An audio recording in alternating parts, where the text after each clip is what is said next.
Good afternoon, YouTube. How y'all doing? Then salute Chugi, run around a little bit before we put up. No, we don't let her run too long in the sun. But anyway, before we get started, go ahead and hit that subscribe button, hit that like button, hit that bell notification button. Hit that bell notification button. So, what are we talking about today? Today we're gonna talk about silent heats. Silent heat. All right. So, if you don't know what a silent heat is, a silent heat is basically when a female dog, comes into heat, but she does not bleed. So let me give you a quick rundown on how that works. She's in heat. When the dog comes in heat, it's usually about 21 days. She comes into heat, she starts bleeding immediately.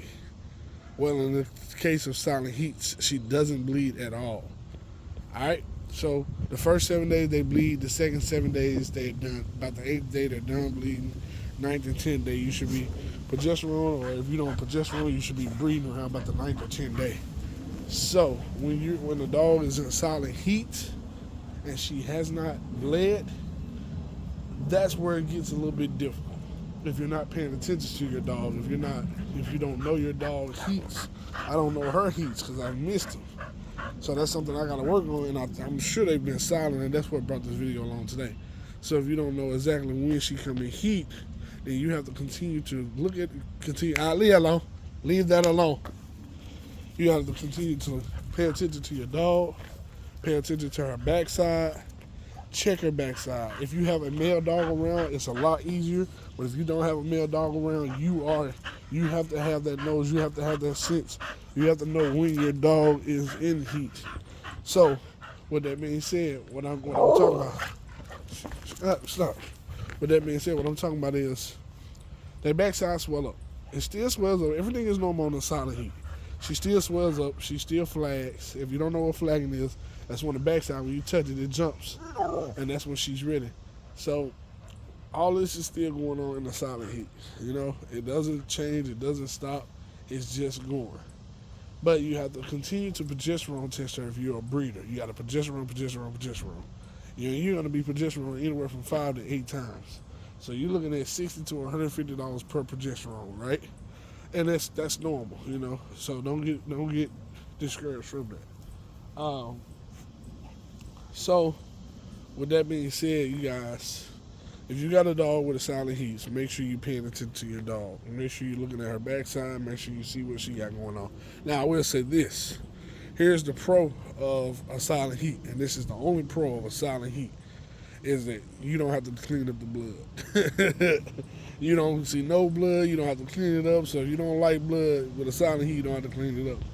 All right, now the cons of a silent heat. One, it's easy to miss her heat cycle if you're a breeder. 2, the continuous progesterone testing. 3 is if she's in heat and you don't know it and she's around a male dog and they accidentally lock up and you're not expecting puppies. 4 is just the headache of trying to keep up with it. So there's more cons to pros in the silent heat. But if you're paying attention to your dog, you know your dog, you know when she's supposed to come in heat, you're fine. I have literally over the last year and a half, last year since I've had her, I have not been paying attention to that because I have not been in a place to breed. I haven't been up to breed, but it's coming. It's coming. So over the next few months, we're going to be watching her. We're going to be paying attention to her a little bit more to make sure her backside swells up when it swells up, that we are ready, and that she is ready for breeding. She's just enjoying outside, y'all. She's enjoying it. I don't really let her out in the sun like this. It's too hot. So that's what I got y'all on the silent heat. Y'all, first of all, it's hot out here. Make sure you got plenty of water. Make sure your dog got plenty of water. Hydrate your dogs. Keep your dog. Hydrate your dogs. Keep them hydrated. Chaluga. Hydrate your dogs. Make sure you got water in their cages. Make sure you. Hold on, let me take it out. Make sure you're taking care of them. Fruits. Light meals in the daytime. If you feed in the daytime, I suggest you feed at night with this heat.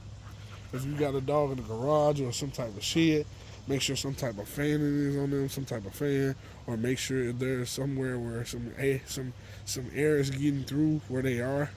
So yeah, just be sure y'all taking care of these dogs, man. It's easy to overheat.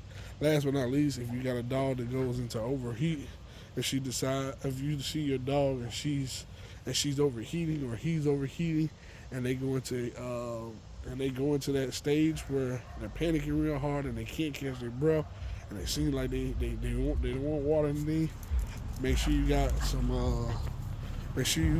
lemon juice on hand and some alcohol, rubbing alcohol, and then take care of that. If you don't know what that is, I'll explain that at a later date. But let me get her back in, y'all. She's been out for about 10, 15 minutes. That's all the playtime we get in this sun. So yeah, oh yeah, and limit your dogs on playtime outside because it's hot out here. So y'all, this is Travis at L.O.B. Kennels. We out. Peace. Love y'all. Hit that subscribe button. Hit that bell notification. But also, I'm gonna put my numbers in the description of this video because I did have a friend that I hadn't talked to in a long time. Said he continued to watch the videos and he wanted to reach out to me, but he didn't want to leave his number on here. So I'm gonna start leaving my number in the comment section. So if you have any questions, comments, or concerns, or you just want to have a conversation about dogs, call me. I don't mind. Call me. I love the conversation about dogs. Call me. All right. So we out. Peace.